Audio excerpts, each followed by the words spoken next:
But once again, it's just a theory. I'm not 100% sure about that.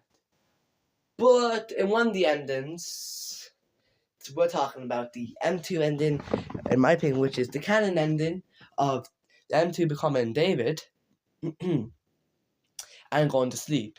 Now, I'm not 100% sure about the way you get this ending, and I've watched the gameplay or played it myself completely through. But I think you counter the Tiger Rock plushie as an animatronic, which may be possessed by David Murray. If so, David Murray, or the Tiger Rock plushie, gives you visions of it. Now, where else did we see this? In Fnaf 1, when Golden Freddy gives you, "It's me." Now, again, that is hallucination. And what is one of the souls that may not possess Golden Freddy? David Afton. Now, there's a little bit of a connection with the two. I'm just wanted to point that out. Now, back to one of the main endings of... Now, the reason I'm going into the Friday the Freddy Secret Mimic is to try and figure out where Shadow Body was. When was he created and what? But I'm going to leave that for another video. And we're going to move on to my next topic, which is what's inside the FNAF World box. And I think it's FNAF World. What do I mean? I mean, it's toys of Dave's Afton put into some kind of created from, again, we're talking about more agony. It's kind of created from agony. It was created. It's the way to put them back together. That's what Fredbear's statement was. I will put you back together at the end of FNAF 4. Okay, I may be not right about this. But I also may figure out who died first. Let's talk more about FNAF World right now. So FNAF World, there's two main characters that no one saw until the next game. Funtime Foxy and Lolbit. We did not see them until Sister Location. Who died in Sister Location? Elizabeth, Dave's younger sister. Older, I'm not 100% sure of the ages. That means Elizabeth or Dave that means Sister Location gotta exist. Oh, it sucks, baby. Peace one gotta exist before 1983, before the bite. Representing that maybe, just maybe, Elizabeth died first. That's why we see Lolbit and Funtime Foxy in FNAF World. Now, you're probably wondering, well, how come it wasn't Circus Baby or Ennard? Because those are characters that once you get those characters are not like, okay, just throw them in. They don't have any relation to any of the animatronics there. But with Foxy being in the thing, and Foxy being one, in my opinion, maybe one of the most popular characters, it could have been a intentional design to make the game more fun. But again, I don't think anything's done by coincidence. Because in one of there's a canon ending for FNAF World. It's called the Clock Ending. In my opinion, I call it Put Back Together Ending, which the ending has 5 mini games. Once you beat them, you find a clock on the map, and then you go beat them. And after you've done all 5, if you go to a certain area, I think something shows up saying, "I'll put you back together." And then once you go back to the main menu, you have the crying child, which is the things that represent souls in this game, on the bottom of the screen for trophies. Now, again, this is just a theory. And and FNAF World, yeah? It's the world is kind of shaped as a mind. Now, I do have another ending. Do you know so there's an ending where if you use Fredbear and talk to Fredbear, their head will pop off. Now the reason I'm saying this is Fredbear's.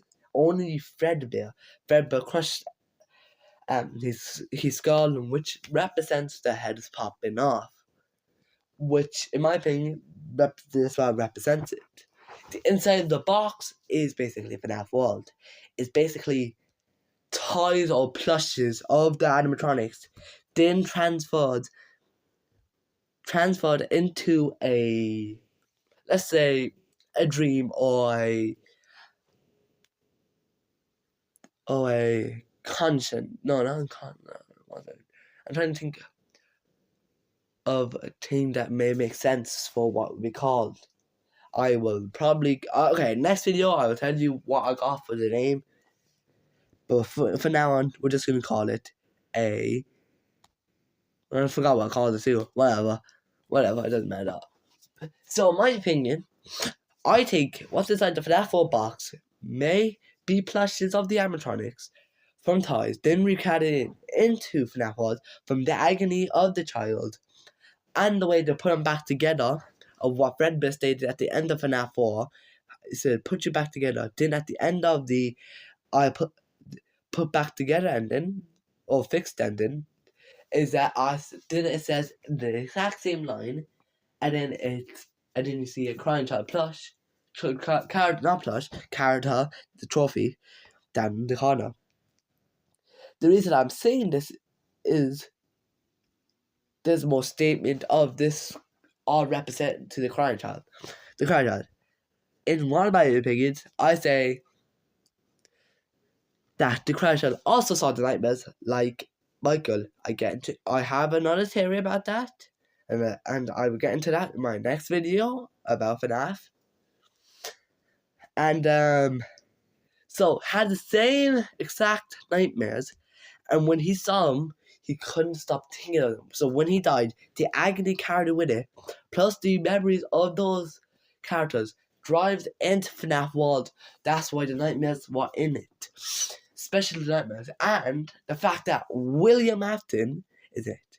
Now, you're probably thinking, well, this doesn't make any sense just because, well, Springtrap is in it, and he never saw Springtrap. Plushtrap's in it. Plushtrap is a kind of a Springtrap formation.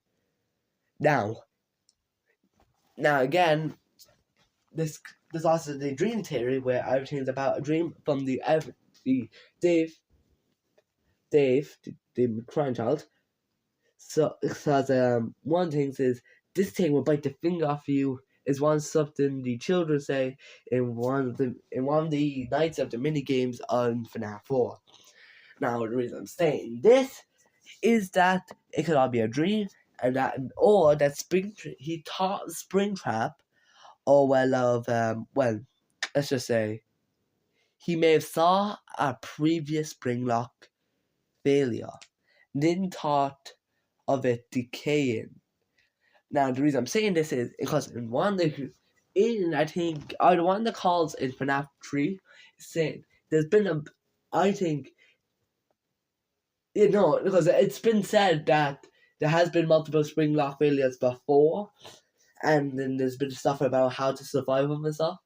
So I've seen maybe one of the employees was put on an old spring body costume, would get spring locked, and Evan or / Dave walked in and saw it happening, and then had the vision created by the Springtrap was basically kind of created there. But then again, there's a little bit more to back this up. One of the mini games did in FNAF 4 is that Dave was trapped in a supply closet, or aka parts and service, where it's more to leave old animatronics destroyed and stuff. There could be an employee in one of those Springtrap, inside one of the spring bodysuits, spring locked on the floor near the thing. And then may have saw it, and that's how Springtrap could have been planted into FNAF World. Now, I'm going a lot of stuff by saying FNAF World all about Dave Afton. But again, there's more stuff about Elizabeth Afton backing up she's the first child to die. Okay, so what I stated earlier in this video was for time Foxy and Norbit were in it, and they were both from Sucker's Baby's Pizza World, where Elizabeth died. And then now there's even a little bit more to back that up, because on the final world of FNAF World, there was a carnival based team for the last place. Carnival, or let's say circus, because you gotta go through one of those circus tents to get to the team. Now, what is them trying to call the one that killed Elizabeth? Circus baby. Proving that she maybe died first and they may have saw it, which did caused him to think of all this stuff. Or think of a cannibal team. Oh well, or he may have heard of Fall Fest, which happened in 1970 from Dave. Knowing Dave, he died. Well, all you know, he died before the 1979 era. So maybe when Dave first met, Dave talked about Fall Fest to Dave. David talked about Fall Fest to Dave Afton. Well, at the time, we'll call him the Crying Child, since it was entering 2 days. And we all know that most of the books are canon for the Fnaf series. If we take a point of some of the Tales from the Pizzaplex, the Mimic showed up before the Mimic actually showed up in the games. And then we get a game about Ed and Murray, his family. And in the books, we also get a book mostly about them too. And we also completely know that the Edwin Murray's child, David Murray, is a ghost. How do we know this? Well, from one of the books, I think it's the 5th Tales of the Pizzaplex. I think it's called Doppelgangers. Is that where anyway? I'm not sure. Oh, the last story called The Mimic. And the first thing I read from it was, it said hello, and then it said David Murray. And on one, and then it went straight after it saying it was a ghostly expression. I think it said a ghostly expression. I'm not 100% sure since I didn't read it since like 2 months ago. What I'm saying is he was dead and he's a ghost. He was contacting to his dad. His dad may have met the Tiger Rock animatronic. Or he may have found the Tiger Rock, which, okay, it makes a lot of sense of how the Tiger Rock animatronic exists. Because he met it, so his own son can possess it. He met it just cause so he met it out of depression from his son dying. Then his son goes on to possess it without him knowing. Then he comes back in a ghost form and says hello to him. I'm not 100% this is true or not. None of these are true, I don't think. They're all my theories, and they're all just a theory. And actually, I'll go into more detail about everything into the next video. Thanks for watching, everyone. Make sure to like and subscribe. This is Glitch Eater, out.